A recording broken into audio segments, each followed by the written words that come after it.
UOB takes a look into the key drivers for ASEAN's growth. With us today on UOB Perspectives is Francis Tan to tell us more. Hi, I'm Francis Tan. We spoke previously about how this exciting century belongs to us in Asia and ASEAN due to factors such as strong demographics, an expected rise in urbanization rates, as well as the rising middle income class. However, the road to success is not going to be rosy, and today we will be discussing the upcoming challenges and why it can also be opportunities for those who can identify the gaps quickly. Indeed, the software for economic prosperity in ASEAN looks set to be in place. ASEAN has abundant low-cost labor, untapped natural resources, and a potentially large consumer class. However, one cannot ignore that the severe lack in hardware today, which is the underdeveloped infrastructure, will undermine ASEAN's growth potential.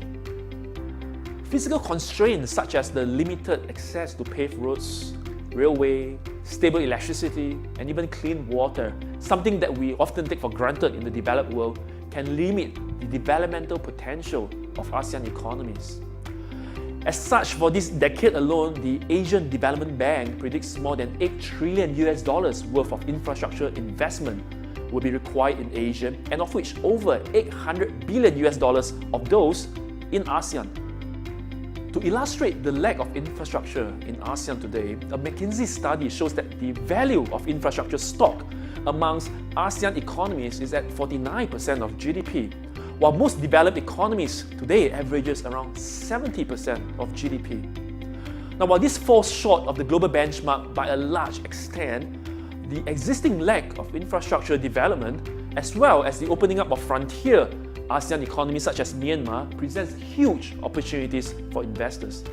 In fact, ASEAN has been experiencing increased foreign direct investment inflows over the past few years, surpassing even China for the first time in 2013 after falling behind for more than a decade.